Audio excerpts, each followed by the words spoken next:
Hello. Hello. Welcome Welcome back. back. I'm Olivia, And I'm Amy. And and this this is is Girls Girls Gone Gone Spooky. Spooky. Yay. Yay. And I'm wearing my Um, witchiest necklace I didn't wear any for of a my witch reason. shit. Wow. What a fool There I we go. am. We can see it better. Yeah, it is very witchy. I love it. Guys, we're talking witch shit today, and we're very excited. Yes. I did a spell recently. Did you? It Did it didn't work? work. Okay. No. I don't What feel was it confident. for? It was like a job Oh, one, like yeah. to get a job. But I think the person, like, I did it for someone else, and so I think it needs to be from the person themselves.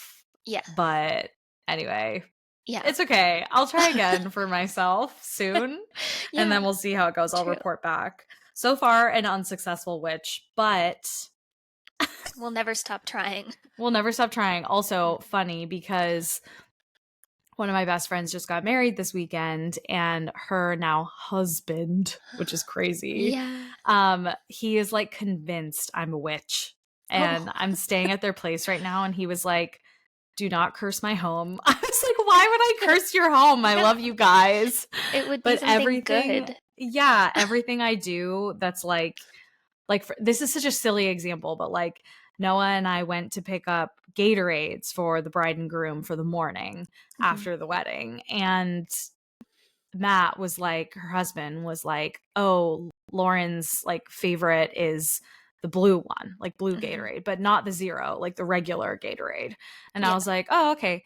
And then, we got there and I was like, oh, he didn't tell us what he likes. And I was like, he likes yellow Gatorade Zero. Like, no question. No, I was like, really? And I was like, 100%. So we give Lauren hers, and she was like, oh, thank you. And I hand the yellow Zero to Matt, and he's like, I was like, I just know that's what you like. And he was like, witch. So everything I do like that, he's like, witch. That proves it. Exactly. How did you know? Bad at spells, but good intuition, I guess. I don't know. I just knew. Yeah. He gave yellow Gatorade Zero vibes. He just did.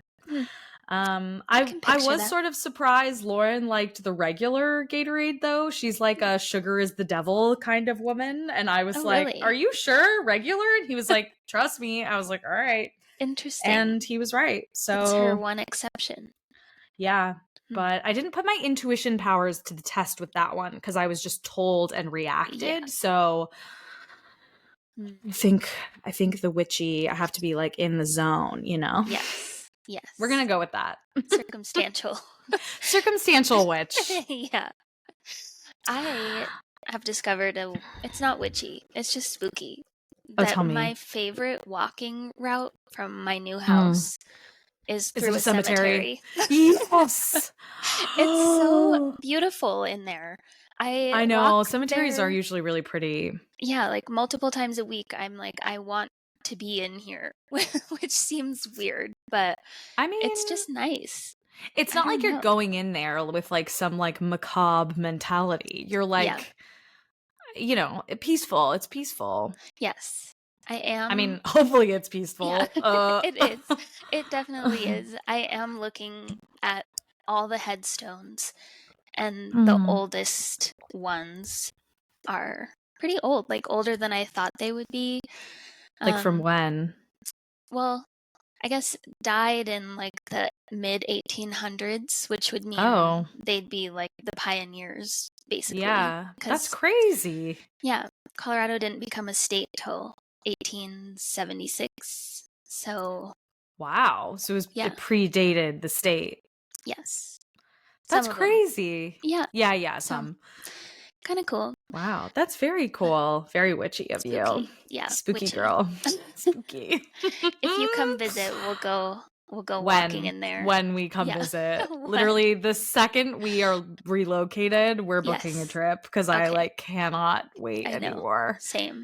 Yeah. And I'm dying to see the house. I just have a lot of needs. Yes.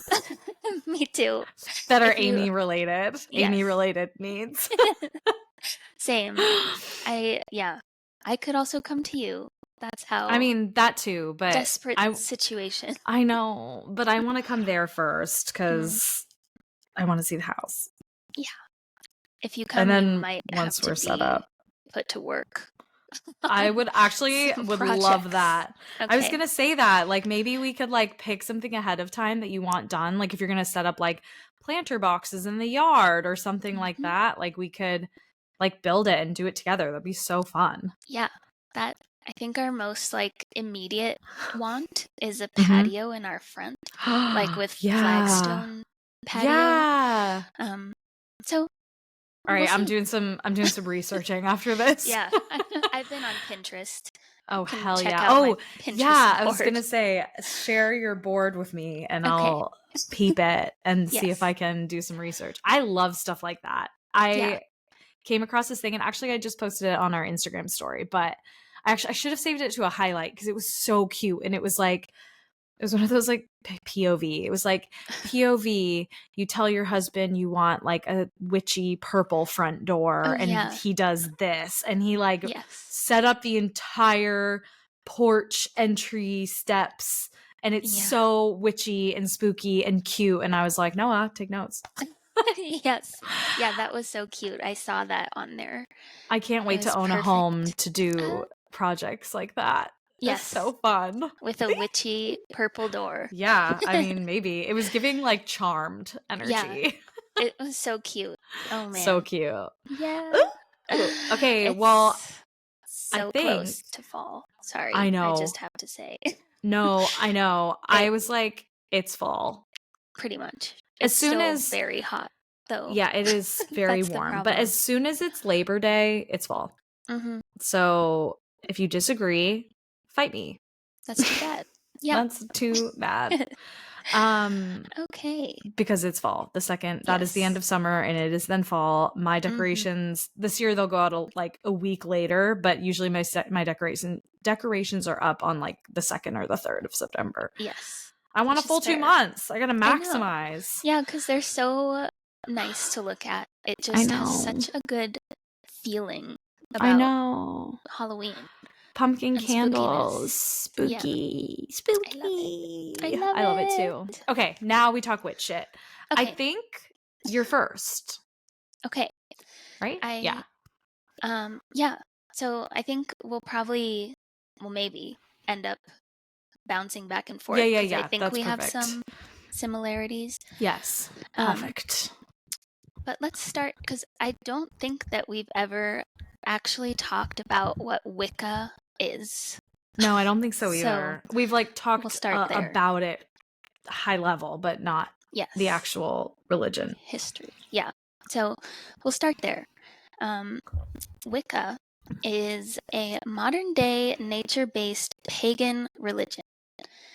Though rituals and practices vary among people who identify as Wiccan, most observations include the festival celebrations of solstices and equinoxes, the honoring of a male god and a female goddess, and the incorporation of herbalism and other natural objects into rituals. And Wiccans practice their religion according to an ethical code, and many believe in reincarnation. I didn't know that. The reincarnation piece? Yeah, I mean, it makes total sense. I don't know why I hadn't thought of that before. Yeah, I hadn't either, and I had never seen it written down. This all came from historychannel.com. Oh, okay. So I love the History Channel as a source. It's like they have so much spooky stuff. Yeah, they really do. They cover good. like everything we talk about, it seems like. I know, it's so funny. Yeah. So Wicca can be practiced by individuals or members of groups, sometimes known as covens.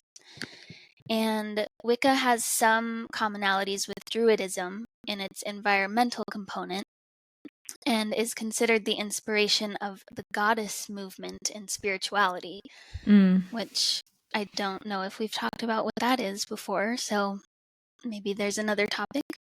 I know quite a bit about that actually, because my life coach is extremely into that area of spirituality. So she's run like goddess circles and has done like a ton of work with that. And I can just like speak to it in like a quick elevator pitch for a second. Is it's basically like it's not exclusively women, although it tends to be women. But the idea is like, I'm sure every millennial has heard of like the divine feminine and the divine masculine, that like we all have each inside us. And there's a lot of respect to like the energy of your reproductive parts as well. And like harnessing that energy, manipulating and like leveraging that energy. But it's like the goddess in each of us and in one another. And then sort of this like overarching goddess as like, well, it's like God, but I mean, it's not like a person. It's like goddess, like capital G, as in like an energy force kind of that we're all tapped into because we have it inside of each of us.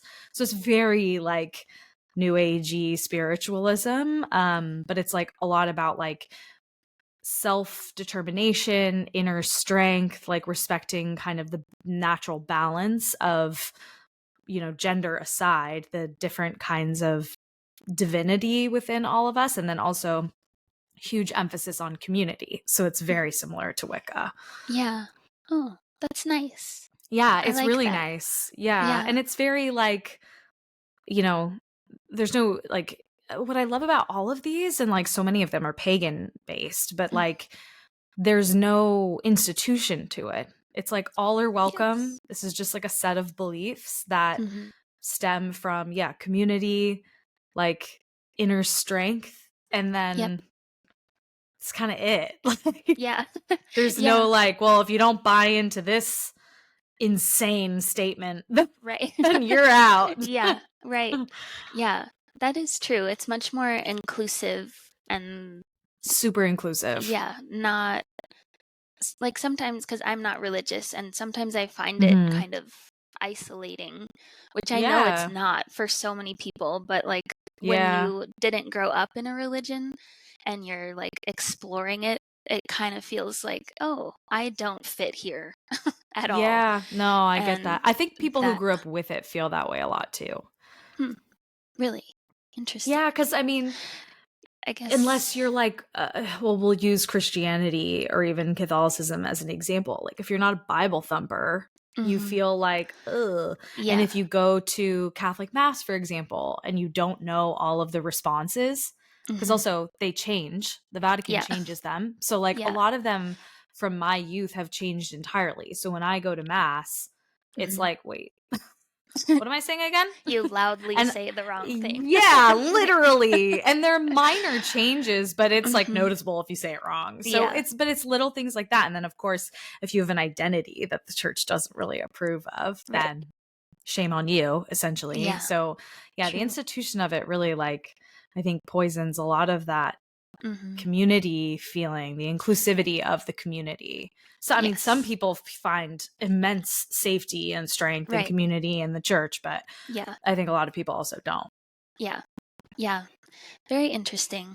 But as we'll see going forward in this episode, anybody can become a witch if they want. Hell yeah. That like gives me butterflies. I don't know why. I love it. I'm like, I want to be a witch. Yeah, me too. Where do I sign up? Where do I sign up? Yeah, there were kind of a lot of articles when I was researching of people saying like, yes, witches exist, and I know that because I am one.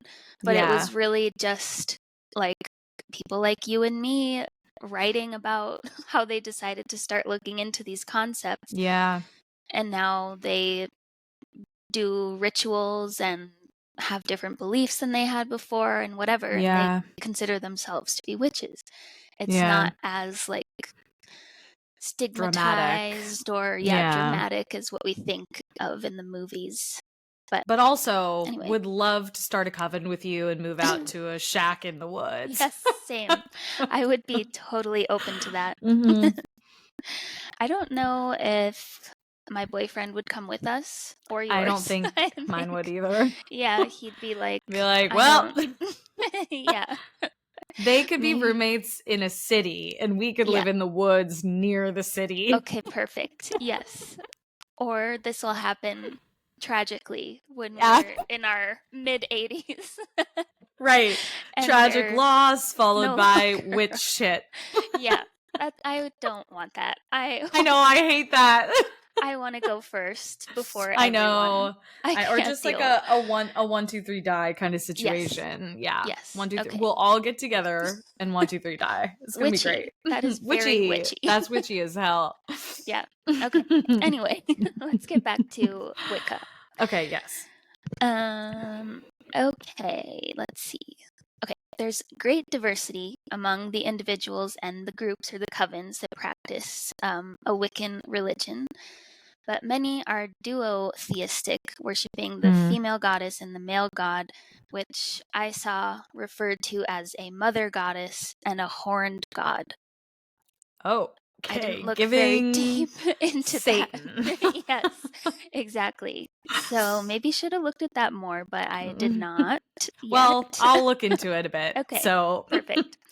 Okay, yeah. And like I said before, they have a lot of holidays, usually centered around phases of the moon, solar equinoxes, and solstices, and practices and beliefs or rituals, I guess, around fire, water, earth, and air, and initiation ceremonies.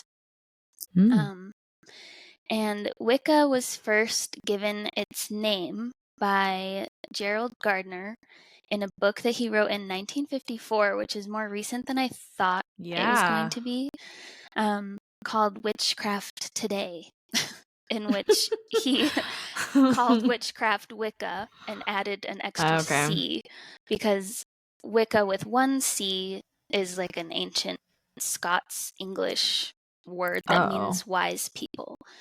But for some love that reason, parallel. yeah, I don't know why he decided to add the extra C. Just, I don't know. But anyway, he, because of that, is considered the founder of Wicca. He was born in 1884 in Liverpool, in England. And he eventually, let's see, it was in the 1930s, he became involved with a coven in Highcliffe, England, and was initiated into the group in 1939. And the group they're referring to are known as the New Forest Coven. Oh, And what a cool name. Yeah, I think it's named after the region that they were in England. And the members of the coven initiated Gardner into the group because they felt that they knew him from a past life. Oh, so interesting. There's the reincarnation. And so I looked a little bit into the coven. They named some of the members. There's like a big Wikipedia page about it. But it sounds like they didn't like stir up the community all that much or anything. Yeah. They were just like their own little group. And the biggest thing that Gardner did reveal about what they were doing is that in August 1940, which is in the midst of World War II, this coven performed a ritual known as Operation Cone of Power, which they hoped would influence the high command of Nazi Germany and prevent them from invading Britain. Oh, interesting. Okay. Yes, they tried to send this energetically over to the Nazis, saying that they would not be able to cross the English Channel. That was what they were trying to say, to prevent them from trying to come over. But tragically, several of the older and frailer practicing witches died after this ritual. And it was not because the ritual was too powerful. It was that they were out there scantily clad in the middle of winter and they got pneumonia and passed away.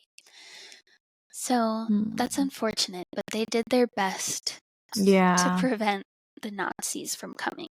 So wow. I mean, not that I would think witches would be pro-Nazi, obviously, but like even the fact that, I feel like a lot of witchcraft, and I can't say that this is true for Wicca more like specifically, but I feel like intuition is a lot of that. And I wonder if they intuited that there was like a lot darker things. There were a lot darker things coming and going on than, because I mean, most of the world stage didn't know all that was happening with the camps and stuff. And I mean, the Holocaust, essentially. Yeah, that's true. So I wonder when, like what year that occurred, because, you know, up to a certain point, the world didn't know all that was happening really until the US got more heavily involved. Yeah, that's true. And actually, it said that was in 1940. So that's like the very beginning of pretty the early. war, really. I don't know if Interesting. people knew yet what was going on. I wonder if there's like any documentation from that coven of like what they were trying to do and what they knew, what they thought they knew about the Nazi activities at that time. It's so interesting, isn't it? Like, I feel like, especially because I don't think it's a rumor. I think it's historical fact that Hitler was very fascinated in the occult, and obviously like Indiana Jones and like a lot of pop culture stuff have really like probably dramatized that. But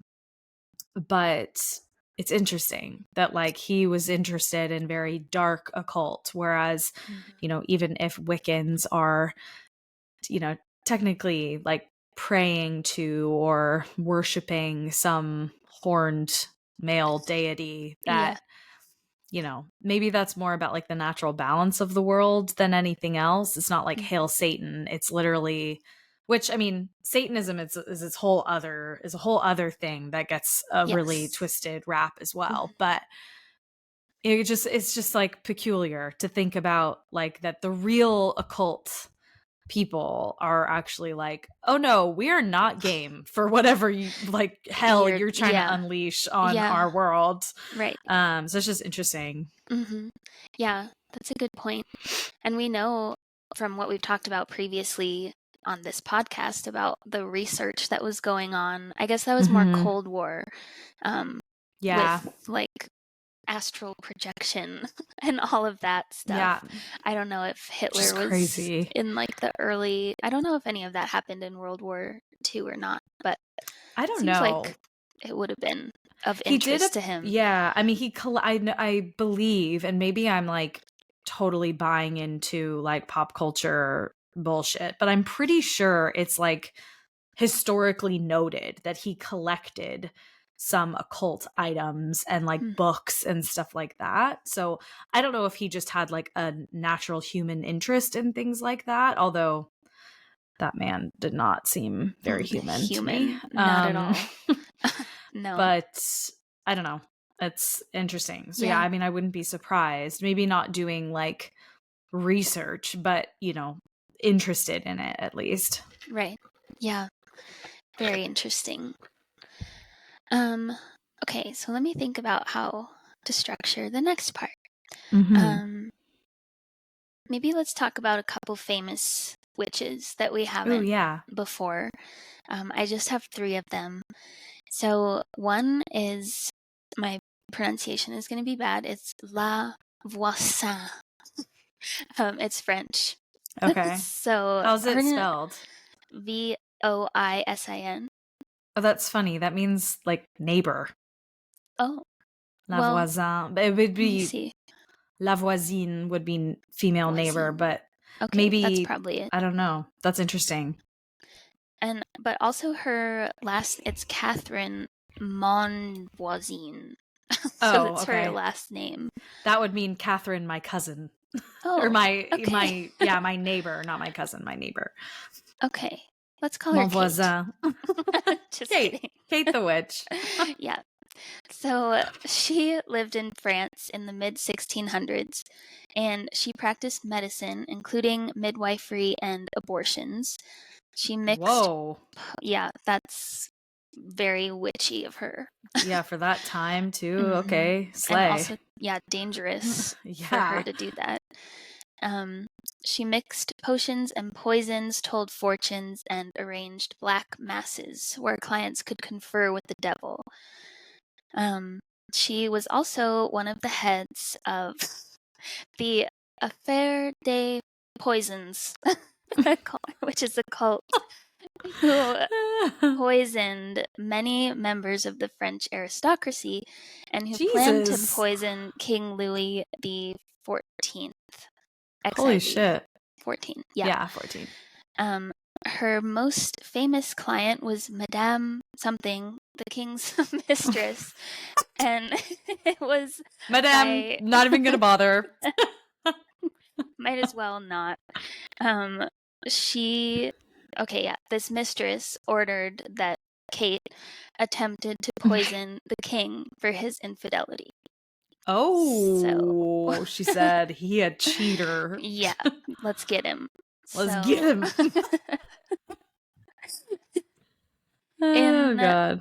the late 1670s, fear of poisoning and witchcraft reached a fever pitch in the streets of France, and many successful fortune tellers and poisoners, including Kate, were arrested, and she was burned after being convicted in 1680. Yowza, dude. Also, we're just accepting that people are like professional poisoners in 1600s France? Like, what? You guys are just cool with that? Yeah. I mean, yeah. Because, women aren't going to be hitmen, that's for sure. But poisoners. Yeah. That's suitable. Yeah. Yeah. Okay, so rest in peace, Kate. Yeah. Rip. Yeah. So the second one is Mother Shipton, who her real name is Ursula Southfield. Ursula. I know. Hell yeah, dude. Yes. And she was highly regarded, but also feared in the 1500s. And locals referred to Mother Shipton as Hagface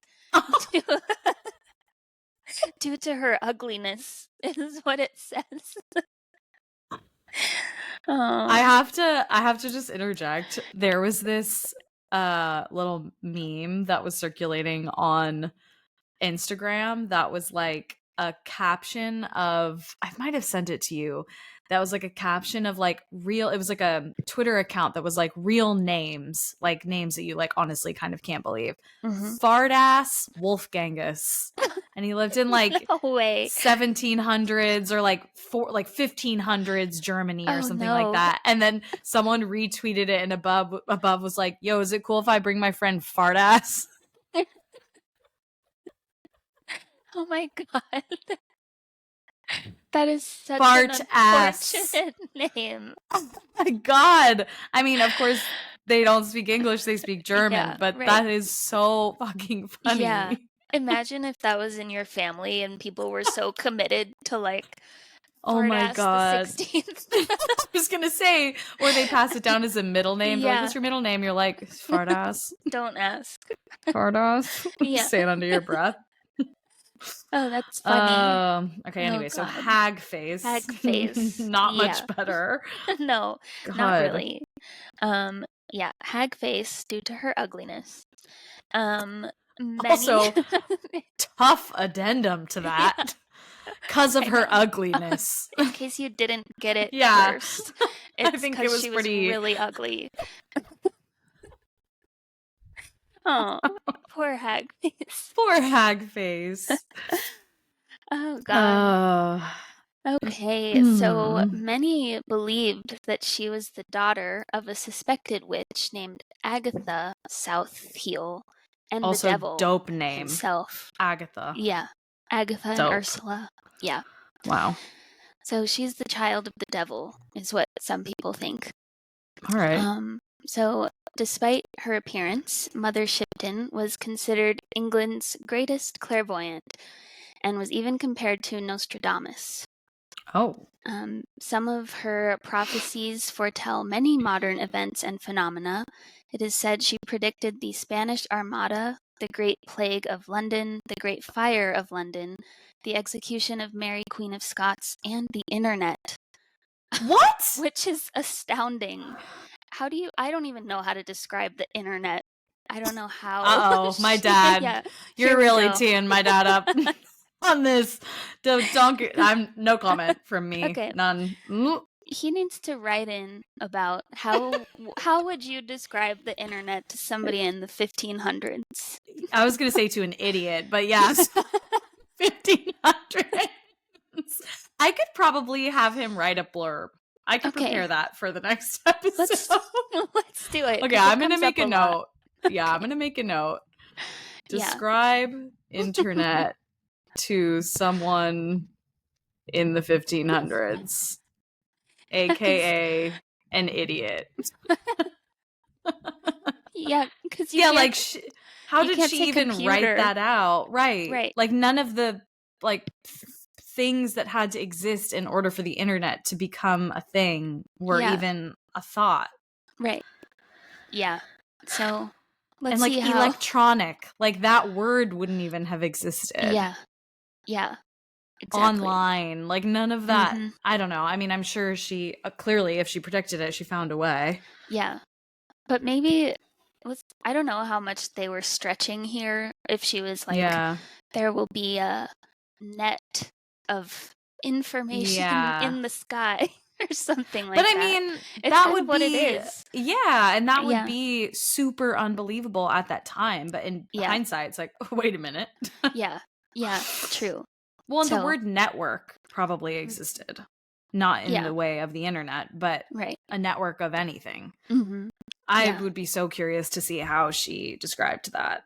Yeah. And also how my dad will describe it. Okay. Let me just type it in really quick so that I have it for later. Yeah, perfect. Prophecies. Okay, perfect. Prophecies. Oh, there's a whole book. Okay, we'll get to that another time. Okay. I'm talking for so long. Okay. No, I love it. So the third one isn't much detail, but it's Molly Dyer. Okay. And if you have seen the Blair Witch Project, then you already know who this is. Hell yeah. And you have seen the Blair. Okay, you guys. If you've been listening to this podcast, you know Amy does not do scary movies. I made her watch that with me.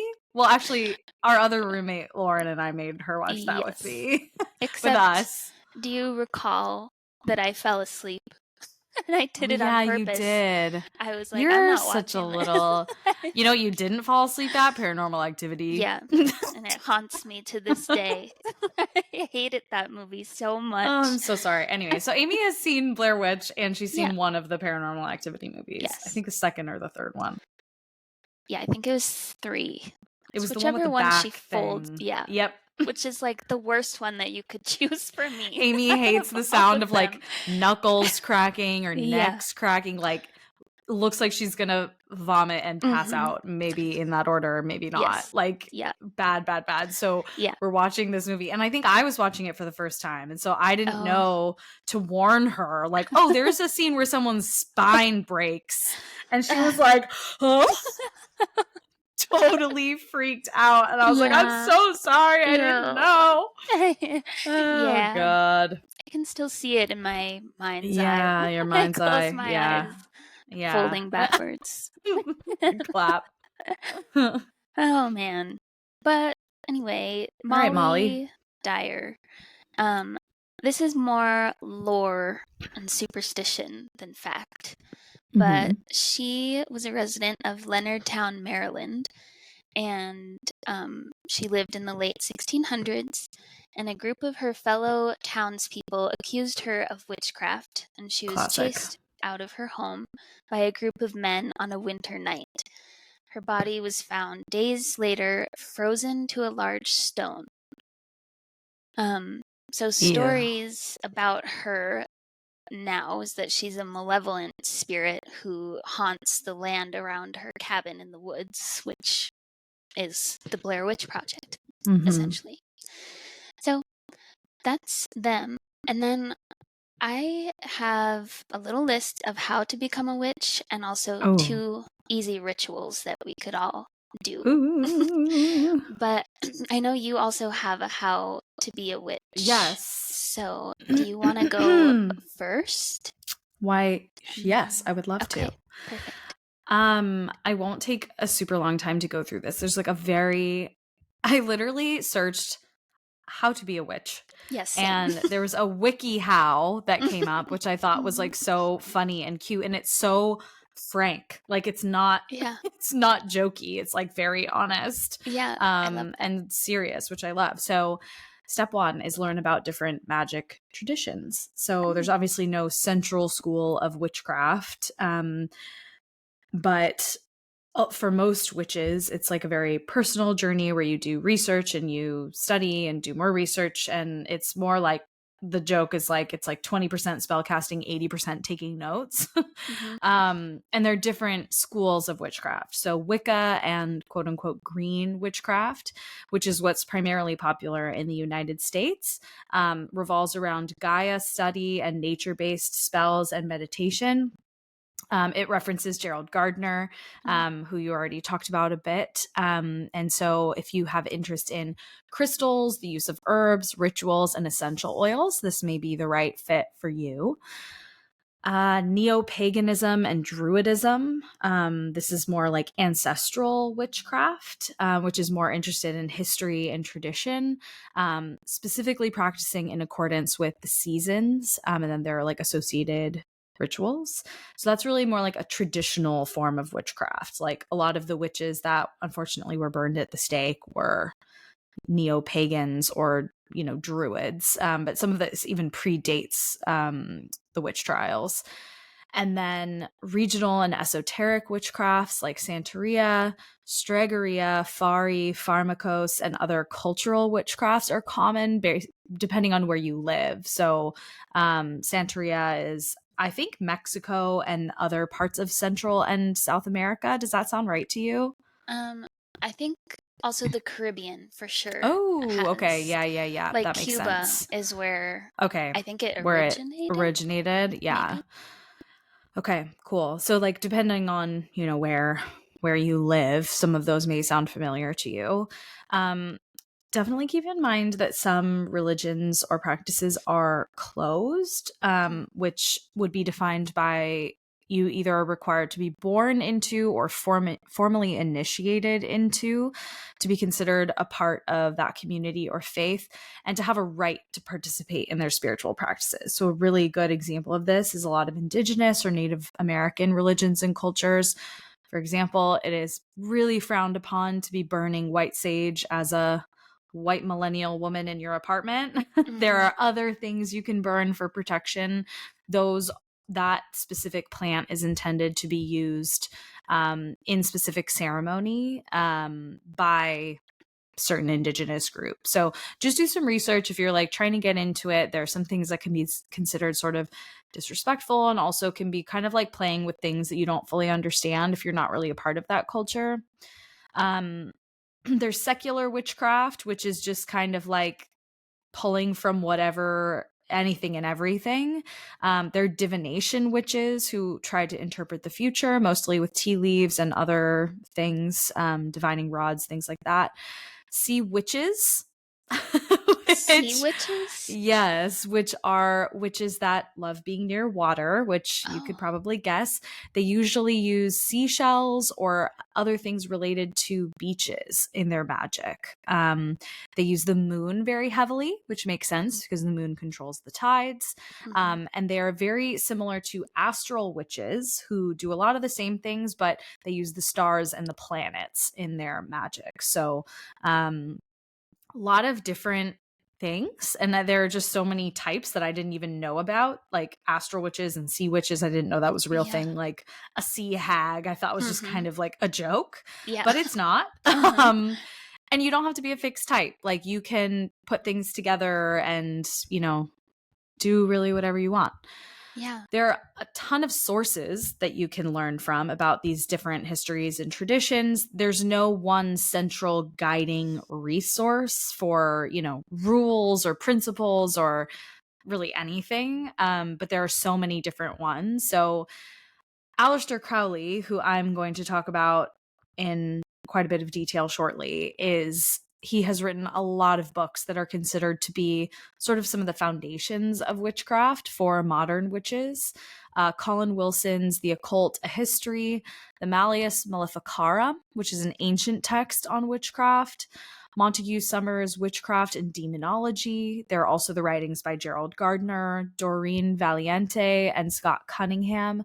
There are like endless authors who have written about witchcraft and who talk about, you know, like misunderstandings and misconceptions, who talk about, you know, ensuring like ways to practice witchcraft without sort of like pushing into cultural appropriation territory, which can be kind of easy to do when you're talking about sort of like naturalism. And then develop your own personal goals. Like, I think a lot of people, they do a lot of research and learn about witchcraft, and then they identify like, how do I want this to improve my life or change my life? What do I want to get out of this? What kinds of spells or incantations or practices do you want to perform? And what do you want to sort of learn about yourself and the world? So there's so much more content on all of this stuff, but I figured I'd just touch on that briefly. And then really quick before I pass it back to you, the fact that they included the Malleus Maleficarum, I was like, what? Because I always thought of that as being like a grimoire, evil. Like something really evil and dark. It translates to Hammer of Witches. And it was written by a German Catholic clergyman, Heinrich Kramer. And was basically like, it's described as a compendium of literature and demonology from the 15th century. So he really is, it was written as like a book for evil from the Roman Catholic Church sort of perspective.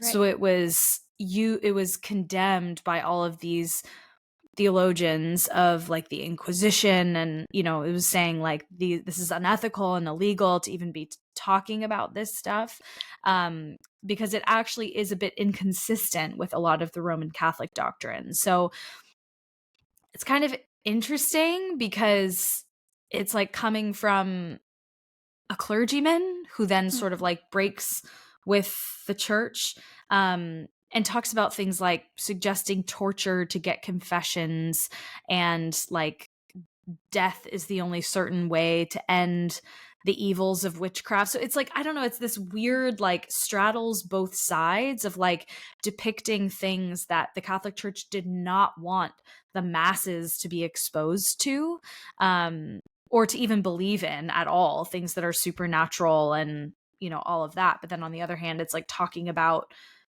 you know, going after witches as well. So a super interesting book. I'm like, part of me is like curious to read it, to be honest, like a translation, because I've never even considered it. It just seems like something so dark, but it really, I mean, it certainly is. But the fact that the church was like, nobody read this, like makes me want to read it. Yeah. Yep. That always has that effect. Yep. Yeah. Yeah. Catholics really never learned with that. They're like, you really can't do that. And I'm like, watch me. Yes, we can. Yeah, interesting. What is it? Malleus Maleficarum? Maleficarum, yeah. Okay. Hammer of Witches is the, which I guess is like not the witch's hammer, but the hammer to strike down witches, I guess. But yeah, and it's like it's a little confusing. Like I just had a lot of assumptions about what it would be, and it's like very mixed, I guess. Yeah, interesting. Yeah. A grimoire. I love that word. A grimoire. I know. So like spooky and chic. Witchy. I love it. Witchy. Yeah. Yeah, when you were going through all the types of witches, there was only one that was on my list that is different. And it's a kitchen witch. Oh, I love that. That's what Dave calls me when I cook meals. Cute. So that's, a kitchen witch. You are a little kitchen witch. Yeah. It's a kitchen witch, also known as a home or hearth witch. They incorporate magical practices in their recipes. Oh. And they love to use herbs from their garden, They Cute. use their magical energy in their dishes, and they often use essential oils and everyday objects to come up with unique spells and rituals in the home setting. So, yeah. I'm not a skilled enough cook to be like throwing essential oils. I'd probably poison us. Yeah. Yeah. I don't know. I couldn't tell if that was going in to the meal Oh, I or see. Just a if part of they're just daily like, ritual. yeah, Yeah. Okay. Fair, fair, fair. that's probably better tasting at least. But Perhaps. yeah, so that was the only additional one, and then the little steps that I found were to decide what kind of witch you want to be and find your niche. And then all those types were options. Okay. Step 2 was learn about magical symbolism, which I didn't really look into, but I'm sure there's a lot. And step 3 was to set up your altar. Step 4 was to make a wand, and I should have looked up this pronunciation, besom? Besom? It's like those How's it spelled? brooms. Besom. Oh, yeah. I would guess besom, but I guess I don't Yeah. know. And then step 5 is try your hand at spell casting. And then step 6 is remember that knowledge comes from community. So join a I coven love that. if you want to. And then the last Join a two, coven if you want. Only to. if you want, though. Yeah, because one type is a solitary witch. So if Yeah. that's for you, no covens. You want to go live in the woods by yourself? Do it. Yeah, exactly. Do it, sis. Yeah, so the last two little things are for the spell casting, things that we can do if we want to. So the easiest, they said, is a jar spell. Okay. So that's where you place ingredients into a vessel. Okay. And you set your intention for the spell and usually make a mantra to go with it and like speak it over your jar. And when you've done that, you place it on your altar. Okay. Or if you're using a really tiny jar, you could make it into jewelry to wear yourself or give it to somebody. And historically, jar spells were for warding off curses from other witches, but now it's much nicer and you can set your intention with what you put into them. Oh, I love that. And some common ingredients are rock salt for grounding and purification, sugar for attracting the objects of your desire, sage, rosemary, and thyme for protection and strength, lavender and chamomile for peace and relaxation, rice for luck, joy, and abundance, cinnamon for wealth, dried rose petals for attracting good feelings like passion or love, dried daffodils or sunflower petals for happiness, and black pepper or other spicy ingredients like chili powder for warding off negativity and evil. I love that. Me too. You need to get a little jar. Yeah, get a little jar. I know. I don't have an altar though. Like I feel like I need to set something like that up. Yeah. It sounds like it's very easy. It's whatever you want it to be, and whatever you put on it is supposed to help contribute toward what you want to achieve. So don't put like garbage on there. Yeah. But an empty bag of Doritos. Yeah, exactly. Yeah. And then the last one is a manifestation spell that I found on Instagram. Ooh. And this one was specifically because tonight, it's Monday, August 19th. Yes. It's the full moon in Aquarius, and it's a super moon. And it's also, I guess, the moon at this time of year is called a sturgeon moon, but also sometimes a harvest moon. Okay. I guess those are kind of interchangeable. So there's a lot going on right now. Yeah. I'd never heard of a sturgeon moon before, only a harvest moon. Yeah, I hadn't either, but I guess this is when, in previous times before overfishing, the sturgeon run, kind of like the salmon, happened at this time of year. Okay. But here's the quick little thing to do. So write your name and your date of birth on a piece of paper, and then also write your wish or what you want to manifest. Fold the paper 3 times toward yourself, so toward your body. Put the paper into a glass of water with a cinnamon stick and stir it 3 times while visualizing your wish coming true. And then leave the glass under the moonlight outside. And then it should come true, hopefully. I love that. Okay, I'm going to do that tonight. That's so fun. Me too. That's so fun. I assume you can do that with any full moon, probably. Right. So, well, maybe I'll post this little clip today. I'll post-produce today and post a little clip so people know. Oh, nice. Yeah. Okay. Let's all do it together. Yeah. Perfect. Well, thanks for listening to me. Oh my God, I loved it. No, it was so good. I feel like I usually am like yapping the whole time. So this was a nice change up. Not true. Okay, well, my turn. Listen to me now. Listen to me now. So I wanted to talk a little bit about black magic because I figured you would cover nice witch stuff. Yes. And so I was like, I'll talk a little bit about like the darker side of the occult. So really like the birth of black magic as a concept, like that concept specifically, not literally doing magic that is dark, because that goes way back. But the concept of black magic really started with a man named Aleister Crowley.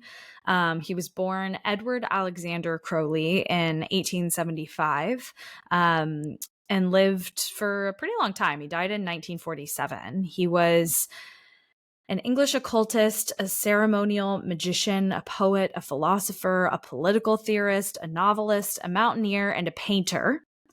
Wow. He lived a crazy, crazy life. He founded the religion of Thelema, identifying himself as the prophet entrusted with guiding humanity into the Aeon of Horus in the early 20th century, and I'll explain what that means.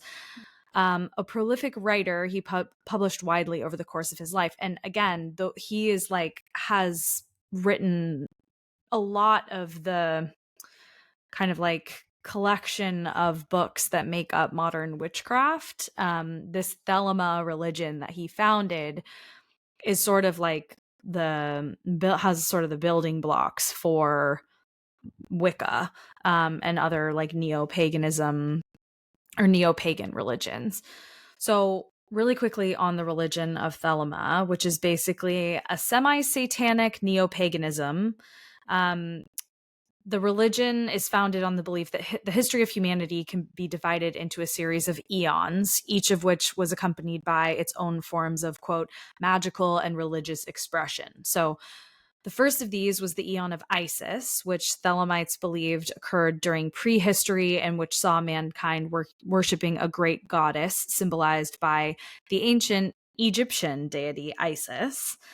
And in Thelemite belief, this was followed by the Aeon of Osiris, which was a period that took place in the classical and medieval centuries when humanity worshipped a singular male god symbolized by the Egyptian god Osiris and was therefore dominated by patriarchal values. So I think this really is supposed to be like, it's not Osiris, like capital G God that Christians and Catholics worship.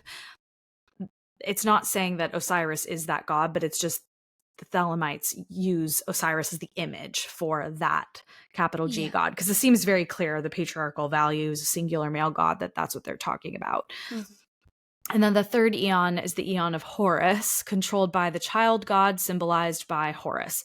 So in this new Aeon, the Aeon of Horus, which was prophesied by Crowley during his lifetime throughout his esoteric and occult writings, Thelemites believe that humanity will leave behind the tyranny of Abrahamic religion and enter a time of greater consciousness and self-actualization. Within Thelema, each of these eons is believed to be characterized by their own specific magical formula, the use of which is very important and fundamental to the understanding of Thelemic magic. So at like face value sounds like nice. Like, you know, it's like leaving behind more traditional religion and kind of moving into greater like community consciousness and whatever. So a little bit more on Crowley. And I feel like I'm saying his name differently every time. I'm never sure if it's Crowley or Crowley. I'll try to say Crowley. Okay. He was born into a wealthy family because, like, of course, someone who Yeah. starts a religion like this is nothing better to do. They're not Yep. working. He rejected his parents' fundamentalist Christian faith to pursue an interest in Western esotericism. He studied at Cambridge, where he focused on mountaineering and poetry. Again, of course. Yeah. Some biographers, this is kind of interesting, allege still to this day that he was actually recruited into a British intelligence agency at Cambridge. And some also suggest that he actually remained a spy throughout his life. There isn't a ton to confirm this, but there is some like kind of suspicious stuff. I didn't include a lot of the details, but I'll kind of explain the why if that theory is true. In 1898, he joined the esoteric Hermetic Order of the Golden Dawn, which was a straight up cult. And the Sounds like idea, it. yeah, and the idea is that whatever this intelligence agency was, I don't know if it was like, what's it called, M6 or whatever they talk about in James Bond. It's like the Yeah. whatever the CIA equivalent is. MI5. MI5, yeah. I think. I'm sure that's right. I always forget the name of it, but the idea is that they actually wanted him to get close to these guys, Samuel Liddell McGregor Mathers and Alan Bennett, who were members of the Golden Dawn and kind of like ran it. The idea is that they wanted him to like go undercover and get close to him. So who knows if that's really what happened. He did eventually break with the Golden Dawn. But anyway, he was trained in ceremonial magic by those two men, Samuel Mathers and Alan Bennett. And really his involvement with the group, if it's not the intelligence thing, it really began with this like obsession that he had with alchemy and magic. He began mountaineering in Mexico. He studied Hindu and Buddhist practices in India. He was really like all over the place, traveled the world, studied a lot of different things. In 1904, he married Rose Edith Kelly, and they honeymooned in Cairo, Egypt, where Crowley wrote down the Book of the Law, which was a sacred text that basically serves as the basis for Thelema. So it's like their equivalent of the Bible, which he said had been dictated by a supernatural entity named Aiwas. So Aiwas is a demon. Like, it's the word God is interchanged with demon, but it seems very clear that he was a demon. Announcing the start of the Aeon of Horus, the book declared that its followers should do what thou wilt, which sounds very similar to the fundamentals of Satanism, and to seek to align themselves with their capital T true, capital W will through the practice of ceremonial magic. So very much like ritual, la da da.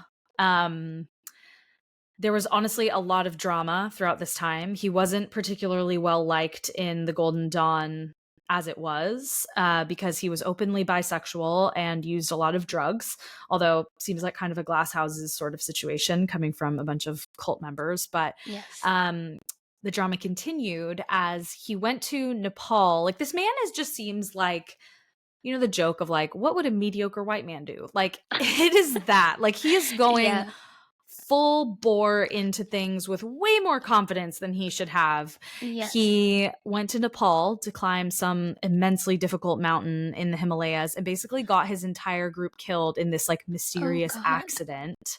Yeah. And then when his wife Rose and daughter Lilith left to go back to England from Nepal, I know, because of course her name is Lilith. Yeah. He was like, no, I don't think I'm gonna come with you guys. And he went to see his friend, quote unquote friend, Elaine Simpson in Shanghai, who was obsessed with the Book of the Law. So basically she was a groupie. And then they started doing rituals together to try and contact Aiwas. So that was like creepy and weird. Yeah. One thing I didn't include earlier is his he was openly bisexual, which like at that time, I mean that was like so ahead of his time. Yeah. People of course thought he was evil for that reason. I don't think he was a good guy. That's not why I think he wasn't a Yeah. good guy, obviously, but Yeah. he talked so much about sex magic, and magic spelled with a K on the end, which he coined. Oh. So yeah, that was, whenever you see magic spelled like that, it's like so like Yeah. arcane and occult. That Yeah. is from Aleister Crowley. Wow. Yeah, so he's like very prolific in this part of history. He, talked about like using bodily fluids and like drinking and ingesting bodily fluids and using like Oh. menstrual blood and vaginal discharge and sperm and blood and like, it just like really some of it sounds like, okay, like you're just really ahead of your time in terms of, being in tune with your body and being open sexually. And then some of it sounds like straight up blood magic, Yeah. which I think is like a fine line. Also, urine. There was a lot of pee. Oh. And I was like, Golden Dawn? Uh, Oh. I don't know. That's just the whole No one, thing. yeah, no one talks about the connection, but I'm like, are you all just peeing on each other in there? Because Yeah. I feel like you are. What it sounds like. Yeah. So cut back to, he's like with his friend Elaine, like definitely doing weird sex stuff. And then his wife and daughter are like heading back to England. So he's now running out of inheritance money and finds out that his daughter died of typhoid fever in Oh. Rangoon on her way home. So he like really goes off the deep end. Mhm. The following years have him teaching magic and Kabbalistic ritual courses and earning money this way. So at this point, you're like, okay, is he just like kind of a con artist, or is he really like doing this stuff for real? He starts a new cult to be the next Golden Dawn, to be sort of like the predecessor or the successor, I guess, to the Golden Dawn, and then sleeping with men and women along the way, all who are obsessed with dark magic, all who are obsessed with the Book of the Law, etc. So like all very odd, creepy, like rock star cult behavior. Yeah. Taking advantage of groupies, it's just like, okay, cult leadership vibes. So I'm not going to go into the rest of his like life story because he continues to travel all over the world, eventually dies shortly after World War II ends, but he did a stint in the US as well. So on to like the magic part, or kind of back to the magic part, I guess. Crowley believed in the objective existence of magic, which he chose to spell with a K, which is an archaic spelling of the word. So it's actually like Old English, but he brought it back. Huh. He provided various different definitions of this term magic over his career. In his book, Magic in Theory and Practice, he defined magic as, quote, the science and art of causing change to occur in conformity with will, which I think is like a cool definition that feels really accurate to me. He also told his disciple Carl Germer that magic is getting into communication with individuals who exist on a higher plane than ours. Mysticism is the raising of oneself to their level. So he had some like really cool, profound things to say about magic. But like I said, I have like a little blurb here about the sex component. So sexuality played an important role in his ideas about magic in his practice and has been described as being central to Thelema. So again, that gives it like a really culty vibe to me because it feels, I don't want to say forced, but it's like, if this is a part of the religion and you're going to practice it, it's like, I don't know. So he outlined 3 forms of sex magic: the autoerotic, homosexual, and heterosexual, and argued that such acts could be used to focus the magician's will onto a specific goal, such as financial gain or personal creative success. For Crowley, sex was treated as a sacrament, with the consumption of sexual fluids interpreted as a Eucharist, which again, I found to be really weird. This was often, this is like so ick. This was often manifested as the, quote, cakes of light, a biscuit containing either menstrual blood or a mixture of semen and vaginal fluids. Yuck. Which is just like, oh, hard no. Yeah, no. The Gnostic Mass is the central religious ceremony within Thelema. Gnostic spelled like Gnostic. Oh, yeah, Ostic. Yeah, like gnarly. Yeah, like, and it is gnarly, dude. Perfect. A little bit of, I'm almost to the end here, a little bit of Oh, yeah. additional context. The Solomonic magic, often referred to as black magic, posits a complex system for the invocation of angels and demons and for achieving changes in nature by operating through them. So this is like the foundation of a lot of modern witchcraft, and not necessarily Wicca, but the concept of like satanic worship or demon worship or even goddess worship, that you're leveraging, you're connecting yourself, contacting these otherworldly, other plane residing deities essentially, and then through them they essentially give you power to change your reality. So this is where it gets scary to me. Like, I just feel like, I don't know, dude, like, they're talking about invocation of angels and or demons, but it's like, how do you know which is which? Like, I just don't. Right. And is it really safe to be contacting either? I don't know. It feels very like gray area to me. But this is the sort of magic that is often represented by the use of spells, incantations, rites, and this practice is how Crowley got the nicknames that he is best known for: the Great Beast and the Wickedest Man in the World. Yikes. So, yeah, he did not have a good rap. So the caveat there is he was openly bisexual and a drug user. He was a drug user because he was prescribed medication for some injury. I forget what it was.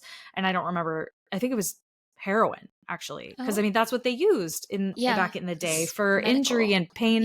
Yeah, pain management. He got totally addicted to it. So he was a heroin user and was openly boning everybody. So yeah. It's hard to say, like, how much of this is just like puritanical judgment and how much of it is like this man actually practiced dark magic. I think it was a bit of both. So who's to say he wasn't just kind of a kook, but there is some weird stuff that points to his actual involvement and ability with magic. So a couple little points here. So he repeatedly summoned a demon called Chorozone or Chorozone, Chorozon, that is known as the Dweller of the Abyss. Seems like a bad idea to me. Yeah. Yeah. And there's evidence that he's done rituals where he's intentionally called demons into himself from the center of a thelemic pentagram. Yeah. So he would like draw these pentagrams. It looks a little bit different. It looks like a flattened pentagram, but he would draw it in the center of like some abandoned place and then step in the center and do a ritual to call them to him. And there would be sex and blood and all of this stuff involved in the ceremony. And I'm like, that sounds really scary and dangerous, but okay. Not a good idea. No. And of course, can't skip the reports of him opening portals to hell like multiple times. And a lot of the places that he's visited all over the world are said to be sites where these portals have been opened, some of which may not have ever been fully closed. So there are some locations that he's visited that have been like essentially cursed since he left them. So I wrote down one example because it just feels really compelling. It's called the Boleskine House. I don't know if I'm saying that right, but it's Boleskine. So I don't know if it's Boleskine or Boleskin. I don't know. I'm just going to say Boleskine. So the Boleskine House is a location in Scotland, which is, again, why I'm sure I'm not saying it right. And it was honestly, it had a history that was kind of dark before Crowley ever moved in. But of course, he was attracted to it for that reason. Yeah. The manor is allegedly built atop the ruins of a 10th century church that burned to the ground during service, killing all congregants inside. So it was probably an accident. This was from so centuries ago. But really sad and dark, like a lot of death there in a place that was supposed to be light and, religious. Yeah. So he bought the house in order to seclude himself and perform magic from the Book of Sacred Magic of Abramelin the Mage. Yeah, I'd never seen that name before. Abramelin. Yeah. It was during this period that Crowley became famous for his occultism and black magic, both around Scotland and later the rest of the world. And sometime during this period, Mathers, who was from Golden Dawn, called Crowley to Paris. He left without dispelling the 12 kings and dukes of hell he had summoned there because he opened a portal to hell. And many locals actually blame the house's unlucky history that came after he left on evil spirits that he left behind. So Whoa. first, Crowley's housekeeper's 2 children died mysteriously and abruptly, back to back. Uh-oh. He even bragged that one employee of the estate who had long abstained from alcohol got drunk and attempted to murder his entire family after he left. Oh, he bragged about that? Yeah, and see, this is the thing, is it's like, part of the judgment from people who haven't heard him say awful shit like this comes from the bisexuality and the drug use, but then you're also like, oh, you're a POS. You're okay, terrible. got it. Yeah. So after the house had finally changed hands, it still was not free of this dark energy. So in 1965, which was after he was dead, he died in 1947, the army major who owned the house committed suicide by shotgun. The next owner, Led Zeppelin's Jimmy Page, spent very little time at the estate, instead bequeathing it to a friend who didn't mind all the unexplained creaks, groans, and ghostly apparitions. It was said that there would be like full-on apparitions appearing, but was very bothered by the Crowley and Page fans who frequently attempted to break into the house. Later, owners dismissed any notions of hauntings or witchcraft in the house, but in 2015, the residents returned from a shopping trip to find the house completely in flames. Whoa. So weird that it would come full circle after the church there had totally burned down. Yeah. Yeah. Wow. So I'll wrap it up with this. I was like reading through, because there are tons of reference to his on all of the Reddit groups that are dedicated to Wicca, to witchcraft, to the occult, all of these things. And I just compiled a couple like little quick blurbs that people sort of said about him, because a lot of people were like, how do we feel about Aleister Crowley? Because obviously it's like very mixed. And this is sort of an amalgamation of basically everyone's feeling. He made major strides in modern magic, weaving together theories from dozens of his predecessors into a functional system, and having his own confrontations with enlightened consciousness to add even more content to this methodology. He was not a perfect person. He could be a con man, a racist, a sexist, etc., but was demonized mainly for being bisexual and non-monogamous. So, a very complicated man. Yes. Aleister Crowley, but I just had to mention him because he is like really a like big foundational character in the development of witchcraft as we think of it today, and sort of bridged the witchcraft of like the witch trials and even ancient witchcraft, druidism, and all of that to like modern witches and what kind of he took the brunt of the stigmatization of witchcraft that has kind of paved the way for a lot of modern witches to practice without the same kind of discrimination as he did, but also not a good dude. So, yeah, not at all. No. Yeah. Interesting. Yeah, very interesting guy. So I had to give him a little nod. Yeah. Did you recognize any of the names of places that he visited that are haunted? Yeah, like, but a lot of them were like cities and they didn't reference exactly where it was. Some of them even said like just for privacy, because like people live in some of these places because they were like abandoned, and most of them have been like torn down and rebuilt, but all over Europe. The ones in like Asia, in India, and other areas of Asia, they didn't even have specific addresses because it was in some like really densely populated community area, and almost like he was living in like what are those called, like ashrams? Like kind of that vibe, like culty, like culty co-op kind of things. Not that co-ops are culty, but a culty version of a co-op. Yeah. Interesting. So that's Aleister. Wow. And Amazing. that wraps up our witch shit episode. This was a long one. Yeah, it was. Sorry. But it was so interesting. I just like couldn't stop. I know. We could continue. I know. I love We'll come back to it witches. for sure. Because I want to talk about other stuff too, now that we've like kind of opened the door to that. Yes. Mm. We opened the portal. We opened the portal, but a good one. A good one. Just Yeah. to a community, not to demons. Yes. Yeah. To knowledge. And to knowledge. Coolness. And yeah. Cool witchy shit. I don't know. Yeah. Good vibes. I love it. Yeah, good vibes only. Well, thank you guys for listening. You can follow us at Girls Gone Spooky on Facebook, Instagram, TikTok, YouTube. Please rate and review us on Apple Podcasts, Spotify, anywhere you listen to your podcasts. Helps people see us. Also love a word of mouth moment. So tell your friends if you love the pod, tag them in one of our Instagram posts. If you want to watch the pod, they're all on YouTube. Everything from last season and all of this season will be on YouTube as well. And then lastly, if you have any spooky experiences you want to share with us, you can send them to girlsgonespooky@gmail.com, or you can just DM us. Either way is fine. We'll see you guys next week. And until then, stay spooky. Bye. Bye.